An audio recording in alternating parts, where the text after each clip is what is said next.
तन्मयता के साथ अपनी पूरी ऊर्जा लगा करके सहयोग करने वाले जमाल आलम जी, हम सब के नेता आदरणीय प्रेम शंकर चतुर्वेदी जी, जमुआ के पूर्व प्रधान अनिल सिंह जी और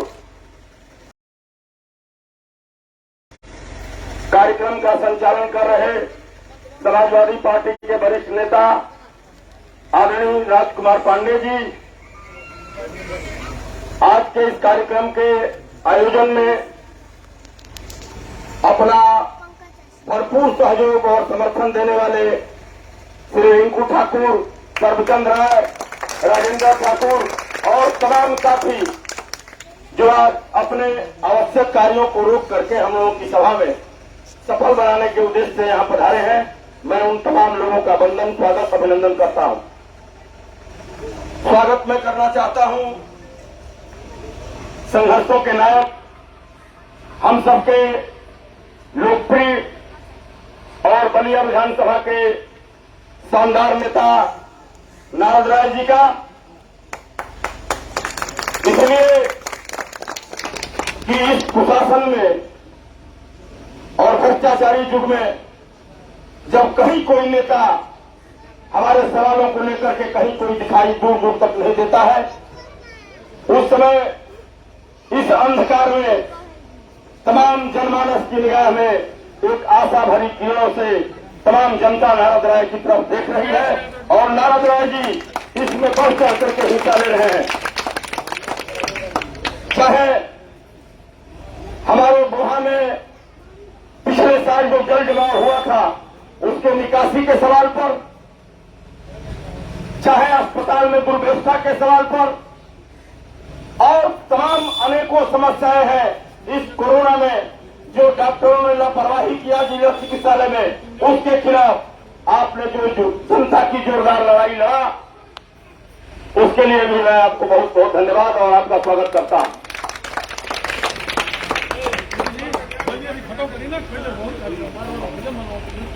ठीक बात, लेकिन अब बात अभी के कहे थी महाराज, अभी 2-3 दिनों से हम इस इलाके में घूम रहे हैं और जनता जो अपनी बातें हम लोगों से बताई है वो आप तक पहुंचाना हमारा परम कर्तव्य और धर्म है।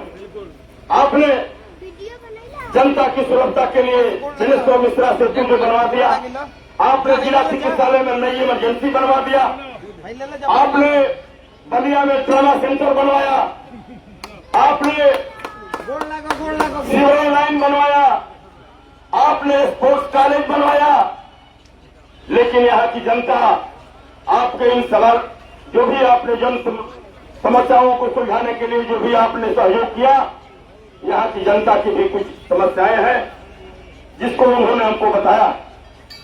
हमारे इलाके के सहोदरा के, जमुआ के और तमाम इस इलाके के काश्तकार लोग इस समय बाढ़ के पानी से दियारे में जो खेती का काम करते हैं, आने जाने में बड़ी दिक्कत हो रही है और शहर का पूरा समूचा नाले का पानी, हम लोग उसको छोटी सरजू कहते हैं, इसमें आके भर जाता है और जल जमाव की स्थिति में लोग अपने दियारे की खेती को सुचारू रूप से नहीं कर पाते। आप इतना बड़ा पुल बनवाए, बहुत बहुत धन्यवाद आपको, बधाई।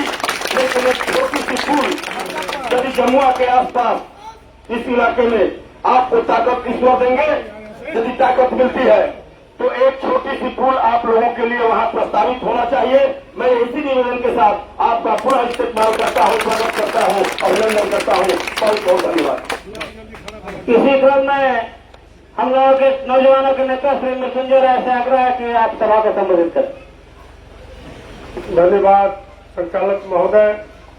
इस ग्राम सभा के सभी हमारे सम्मानित साथियों, परम आदरणीय श्री नारद राय जी, परमात्मानंद पांडे जी ने सभी विकास कार्यों की जो चर्चा किया है उसको आगे बढ़ाते हुए मैं यह कहना चाहूंगा कि आज उत्तर प्रदेश की सरकार जो 4.5 वर्षों से चल रही है और इसके द्वारा जो उत्तर प्रदेश में कुशासन, महंगाई, भ्रष्टाचार, बेरोजगारी, जमाखोरी, लूट, हत्या, डकैती, बलात्कार, ये जो तमाम ज्वलंत वर्तमान में मुद्दे हैं, इसको लेकर के पार्टी के राष्ट्रीय अध्यक्ष माननीय अखिलेश यादव जी का ये निर्देश हुआ है कि पार्टी के हर विधानसभा में इस तरह के कार्यक्रम चलाए जाए, जिसके क्रम में आपके बीच में बलिया विधानसभा के नेता माननीय नारद राय जी आपके बीच में पधारे हुए हैं।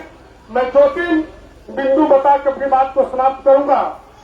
क्या मुख्य रूप से जो ये हमारे नौजवान साथी यहाँ खड़े हैं, इस बात को समझना होगा कि 2014 में अगर 80 रुपये 70 रुपये पेट्रोल मिलता था, आज 103 रुपया पहुंच गया है। उसी 2014 में 70 रुपये 80 रुपये सरसों का तेल मिलता था, आज 150 से 200 रुपये पहुंच गया है। जाने वाला तेल और खाने वाला तेल, ये महंगाई की 2 बात मैंने बताया। एक लाइन की बात याद रखिए कि आम आदमी के जीवन में काम आने वाली कोई ऐसी वस्तु नहीं है।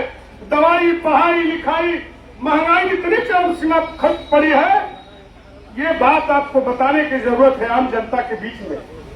भ्रष्टाचार उसी तरह से पनपा है, बेरोजगारी, किस नौजवान को नौकरी मिली है, ये सारी बातें आपके बीच में हमारे माननीय नारद राय जी बताएंगे। जो 4.5 बरस से आज सरकार सोई थी, ये चुनाव 6 महीना दिखाई दे रहा है, तो लोगों के बीच में लालीपाप जो दिखाया जा रहा है। मैं अपनी बात लंबी न करूंगा, मैं चाहूंगा कि माननीय नारद राय जी सारी बातों को आपके बीच में बताएंगे। मैं अपनी बात को आप लोगों ने जो स्नेह, दुलार, प्यार माननीय नारद राय जी को दिया है, इसके लिए हम लोग आभारी रहेंगे। आने वाले समय में जो भी आपका कार्य होगा माननीय नारद राय जी के समक्ष होगा।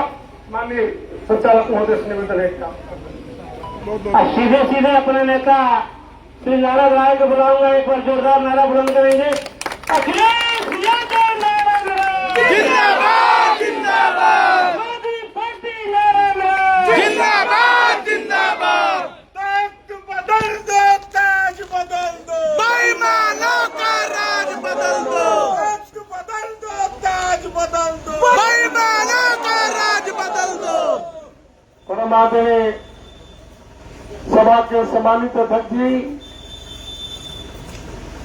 हमारे पार्टी के जिला के उपाध्यक्ष भाई जमाल आलम जी संचालन कर रहे हैं, हमारे पार्टी के नेता, हमारी लड़ाई को अपनी लड़ाई मान करके हमेशा लड़ने वाले भाई राजकुमार पांडे जी, नौजवानों के नेता भाई मृत्युंजय राय जी, नौजवानों के नेता हरिशंकर राय जी, भाई मनु सिंह जी, हमारे बीच में इस कार्यक्रम को धार देने वाले पूर्व विदेशी भाई सत्येंद्र यादव जी, जमुआ के पूर्व प्रधान अनिल सिंह जी, हम सबके भाई सहयोगी आदरणीय पारसनाथ राय जी, बैकुंठ राय जी, बैकुंठ ठाकुर जी, पूर्व प्रधान हमारे भाई संरक्षण जी, इस कार्यक्रम को आयोजित करने वाले रिंकू ठाकुर जी, तेज नारायण पांडे जी, श्री गौरी राय जी, डॉक्टर हरिराम जी, आदरणीय बल्लभ पांडे डोके जी, भाई राजेंद्र ठाकुर जी, सुबोध पांडे जी, सुदेश ठाकुर जी, मुनीम राम जी सहित सभी उपस्थित पिता तुल्य लोगों, नौजवान भाइयों, हमारे नेता आदरणीय परमात्मा पांडे जी ने आपके बीच में स्वागत भी किया है और सवालों से अवगत भी कराने का काम किया है। उपस्थित लोगों, हम आभारी हैं कि आपने छोटी सी सूचना पर इतनी बड़ी तादाद में हमको अपना आशीर्वाद देने के लिए, हमको हौसला अफजाई करने के लिए अपनी उपस्थिति दर्ज करा करके, माला पहना करके, जिंदाबाद बोल करके हमारा स्वागत किया है। इसके लिए मैं आपका आभार प्रकट करना चाहता हूं। हमारे बीच में नौजवान लोगों की तादाद ज्यादा है और यह साबित करता है कि आज के परिवेश में जो सबसे दुखी है, जो सबसे प्रताड़ित और उपेक्षित है, वो उत्तर प्रदेश का नौजवान है। उन कामों के बीच आपके बीच में नहीं गिनाना चाहता,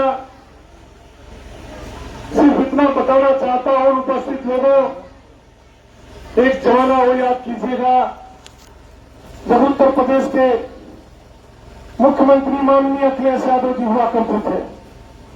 भाई राजेंद्र पांडे जी भगवान के दरबार में इस बात को कहना चाहता है, लफाजी नहीं बोलना चाहता, जुमला नहीं बोलना चाहता। याद कीजिए कि वो सरकार जिसमें माननीय अखिलेश यादव जी मुख्यमंत्री थे और आपका बेटा आपके आशीर्वाद से मंत्री था, उत्तर प्रदेश के खजाने का मुंह बलिया की तरफ करने का काम किया गया था। 2 महीना गणेश मिश्रा सेतु, ट्रॉमा सेंटर, विश्वविद्यालय, स्पोर्ट्स कॉलेज, सड़क, स्कूल, अस्पताल, जो मांगा माननीय अखिलेश यादव जी ने देने का काम किया। और ये आज की सरकार, मैं भगवान के दरबार में खड़ा हूं, फिर भगवान को साक्षी मान के इस बात को कहना चाहता, यहां का मंत्री, यहां के विधायक, यहां के सांसद, उत्तर प्रदेश के मुख्यमंत्री आदरणीय जोगी जी एक बार आपके मंत्री पर आए, भगवान के हम माथा टेके और दिल खोल करके बताएं, बलिया में कोई ऐसा भी काम है जिसको भारतीय जनता पार्टी ने शुरू कराया हो। एक कोई नया काम बता दे, हाँ भारतीय जनता पार्टी इतना जरूर किया। और चंपा दो कि जो काम हमने शुरू कराया था, चाहे आपका पुल, चाहे विश्वविद्यालय, चाहे स्पोर्ट्स कॉलेज, चाहे ट्रॉमा सेंटर, इमरजेंसी, ये सारे के सारे काम भारतीय जनता पार्टी में पैसे के अभाव में दम तोड़ रहे हैं। और 4.5 साल में भारतीय जनता पार्टी ने जो माननीय अखिलेश यादव जी ने पैसा दिया था, 1 चौनी नहीं आपको देना था, उसके बाद भी 4.5 साल में आपकी उपेक्षा के कारण गणेश मिश्रा का सेतु का एक ब्रिज नहीं बन पाया, संपर्क मार्ग भी नहीं बन पाया। भैया ट्रॉमा सेंटर के लिए मैं अपनी सरकार में लड़ा था, अपनी सरकार में कलेक्टर को, सीएमओ को घेरा था और कहा था कि ट्रॉमा सेंटर बनेगा। ट्रॉमा सेंटर बन गया, सारी मशीनें आ गई, लेकिन आज तक ट्रॉमा सेंटर चालू। जोगी जी कितने बार सरकारी अस्पताल का विजिट करने आए, 3 बार जिला अस्पताल देखने आए, लेकिन अस्पताल की दशा नहीं बनी। उपस्थित लोगों सही कहा परमात्मा पांडे, हम लोगों ने काम किया, क्योंकि लोकतंत्र में सबसे बड़ी जो मजबूत व्यवस्था है वह है लोग अपना जनप्रतिनिधि चुनते हैं और जनप्रतिनिधि से उम्मीद करते हैं। या लोकसभा, राज्यसभा, विधानसभा संविधान के मुताबिक इसीलिए प्रतिष्ठा प्राप्त करती है, क्योंकि हिंदुस्तान के एक आदमी जो अपना जनप्रतिनिधि चुनता है वो उम्मीद करता है कि हमारे सदन में जाएगा और सही सही बोलेगा, हमारे सवालों को उठाएगा और समाधान के लिए कानून बनाने का काम करेगा। क्या इस भारतीय जनता पार्टी की सरकार में पिता तुल्य लोगों हम तो नाउम्मीद हो गए होंगे। हम उन नौजवानों से पूछना चाहते हैं जो इस कोरोना की आफत में अपने बाप को, अपने भाई को, अपनी पत्नी को, अपनी मां को, अपनी बहन को, अपने बहनोई की लाश अव्यवस्था के कारण कंधे पर ढोने के लिए मजबूर होना पड़ा। ऐसी आफत बेटा मुखाग्नि नहीं दे रहा है, रिश्तेदार पुछाड़ करने नहीं आ रहा है। भारतीय जनता पार्टी के बेईमान लोगों, कभी आओ भगवान के दरबार में नाश होगा भाजपा का। उस पवित्र लोकतंत्र की संस्था लोकसभा और राज्यसभा में हिंदुस्तान का मंत्री कहता है कि हिंदुस्तान में कोई ऑक्सीजन के अभाव में नहीं मरा। इससे भी बड़ा कोई झूठ हो सकता है क्या? बहुत से हमारे साथी इसमें होंगे जिनके परिवार के संबंधी, रिश्तेदार, पटीदार फंसे होंगे, दम तोड़ दिए होंगे। क्या गुजर रहा था आपको यह बताने में कि माफी मांगता हूं हिंदुस्तान के लोगों से। हम नहीं जानते थे कि इतनी बड़ी आफत है ये भी तो प्रधानमंत्री जी कह सकते थे, लेकिन प्रधानमंत्री जी कह रहे हैं कि हिंदुस्तान में कोई न दवाई के बिना मरा और न कोई ऑक्सीजन के बिना मरा। कितना बड़ा झूठ! भारतीय जनता पार्टी के उन विधायकों, सांसदों, नेताओं की तरफ से भी सवाल करना चाहता हूं जो ऑक्सीजन के बिना अपने रिश्तेदारों को लेकर अस्पताल में पटपड़ा रहे थे, छटपटा रहे थे। कहते थे मुख्यमंत्री आवास फोन नहीं उठता, कहते थे सीएमओ का फोन नहीं उठता, कलेक्टर बात नहीं करता, ऑक्सीजन नहीं मिल रहा है। अंधे, लंगड़े, लूल्हे लोगों उस पत्नी को देखा जिसने अपने शौहर के जान को बचाने के लिए ऑक्सीजन नहीं मिल रहा था तो अपने मुंह से ऑक्सीजन उसके मुंह में फूंक रही थी। पूरा हिंदुस्तान देख रहा था, भारतीय जनता पार्टी नहीं देख रही। जिंदाबाद जिंदाबाद। क्या हम करेंगे ऐसे लोगों से जो झूठ की बुनियाद पर खड़ा रहना चाहते हैं? अभी योगी जी ने ऐलान कर दिया 6 महीना के अंदर तख्त बदल दो, ताज बदल दो, बेईमानों का राज बदल दो। संभव है कि 6 महीने में पूरे प्रदेश में मेडिकल कॉलेज बन जाएगा। एगो पैखाना तो बनाओ थक गए तब वो सब कहो लोटे लेके घुमाता। यह देश आज आप लोगों के कारण, हमारे कारण, विपक्ष के कारण देश और प्रदेश में हुकूमत कर रहा है। नौजवान साथियों, यह सवाल आपसे भी करना चाहूंगा, पूछिए हम भारतीय जनता पार्टी के लोगों से कितनी नौकरी दिया, कितने लोगों को आपके गांव में नौकरी मिला। लेकिन जब अखबार पढ़िए सवेरे तो जोगी जी के वस्त्र पहने खड़े होकर बोलते हैं 8 लाख लोगों को आज नौकरी देने जा रहा हूं, 13 लाख लोगों को दे दिया। आने वाले 2022 तक 50 लाख लोगों को नौकरी दे दूंगा। नौकरी देने की प्रक्रिया होती है, फार्म निकालो, पुलिस की भर्ती करनी है तो दौड़ कराओ, इम्तिहान कराओ, बाकी भर्ती होती है तो उसकी प्रक्रिया कराओ। कोई शिक्षा मित्र है इसमें? क्यों नहीं कहे? उन शिक्षा मित्रों से पूछिए, उनके बीवी बच्चों से पूछिए, परिवार से पूछिए। कि माननीय अखिलेश यादव जी उत्तर प्रदेश के मुख्यमंत्री थे, शिक्षा मित्रों का तनख्वाह 35,000 से लेकर के 42,000 रुपया मिलता था कि नहीं मिलता था? और जब हमारी सरकार चली गई, राम राज आ गया, भाजपा की सरकार आ गई, तो वो घटा के 10,000 रुपया कर दिया गया। अभी मैं लखनऊ गया था पिछले दिनों,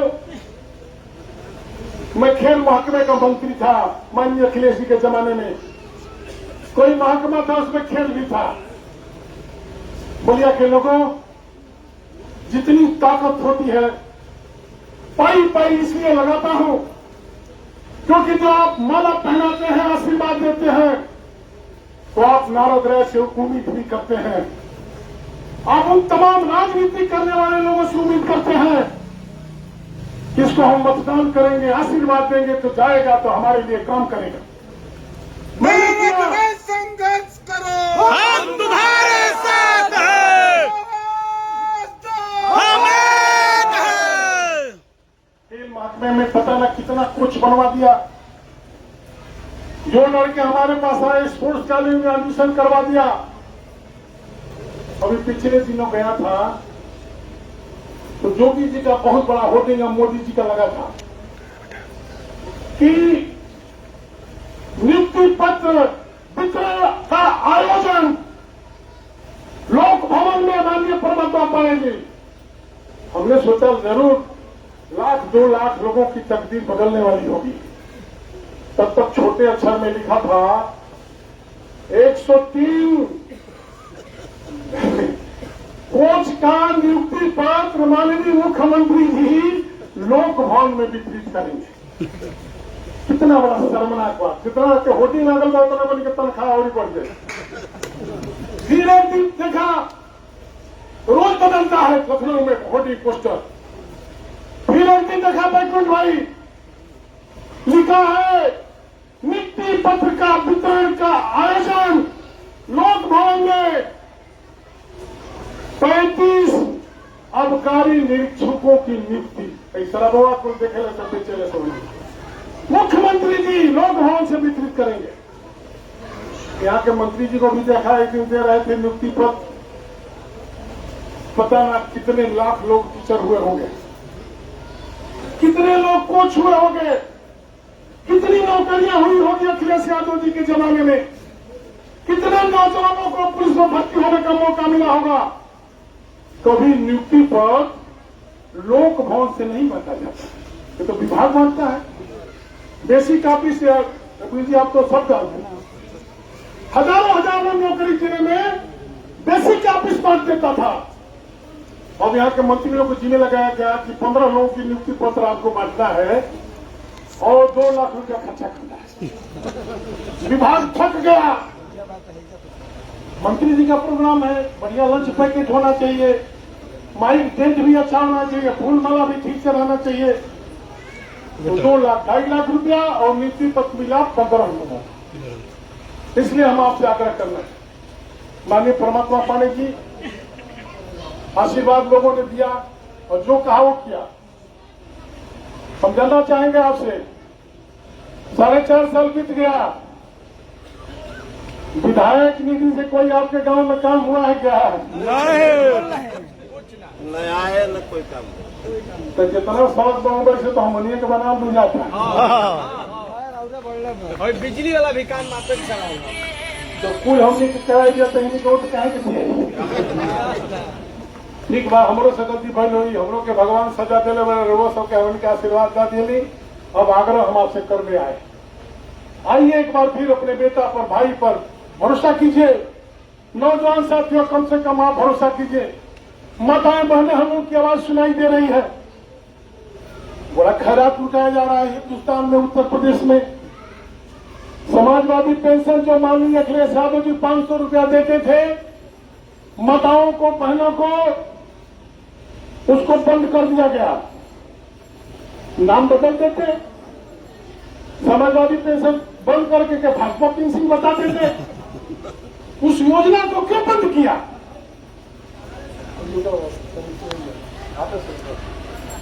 उस योजना को बंद करने की क्या जरूरत थी?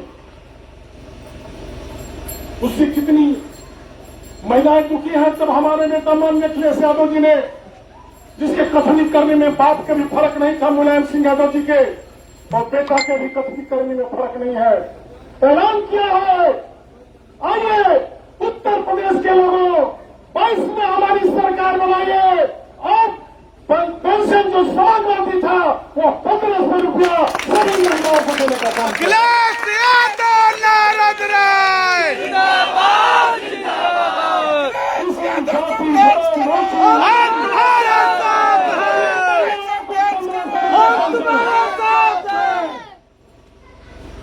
आशा बहनों को, ये जो संस्थाएं चलाती हैं उनको, महिलाओं को मजबूत करने के लिए, क्योंकि महिला मजबूत होती है तो परिवार मजबूत होता है। माननीय अखिलेश यादव जी बहुत सारी बातें आपके बीच में बताने के लिए भेजे हैं। समय अभाव है, इतना ही कहना चाहता है जहां हमारे नेताओं ने इशारा किया है महंगाई रोकने के लिए, भ्रष्टाचार रोकने के लिए, आपके नौजवानों को रोजगार के लिए और आपके इलाके के विकास के लिए। अरे बलिया की मजबूरी है, जरूरी है। एक बड़ा आशीर्वाद दीजिए। महीना नहीं बीतेगा, आपके गांव के सामने उस नाले पर पुल का निर्माण 22 के चुनाव के बाद हो जाएगा। जिंदाबाद जिंदाबाद, नाराज जरूरी है। यह पुल तो पहले बन गया रहता। माननीय अध्यक्ष जी, जब नक्शा बन रहा था जनेश्वर मिश्रा पुल का, तो वो पुल आप ही के सामने आ रही, इसलिए मैं चूक गया। उस बड़े पुल के वो चाहता था हम कि आपके गांव से गुजर जाए, लेकिन NHI तक जोड़ने के लिए जमीन का बड़ा अभाव हो गया। बहुत दौड़ाया हमने, लगभग 6 महीना तक। सरपंच जी याद होगा आपको, अनिल जी सर्वे कराते रहे हम चाहते थे कि यह पुल का जो अप्रोच है आपके गांव से गुजर के चला जाए। नहीं गया, इसलिए वो पुल रुक गया है। वो पुल नितांत आवश्यक है, इसलिए उसका निर्माण कराया जाएगा। जो सड़कें बनी है, अब क्या बनने वाली है। फिर आपका बेटा, फिर आपका भाई आपका आशीर्वाद हासिल करेगा। और भरोसा दिलाना चाहता हूं कि जो विकास का काम रुका है वो 22 के बाद पूरा होगा और सभी नौजवानों को रोजगार मिलेगा। पूरी शब्दों के साथ पुनः आप लोगों को प्रणाम करता हूं, आपका आशीर्वाद चाहता हूं। बहुत बहुत धन्यवाद। जय राम, जय अखिलेश।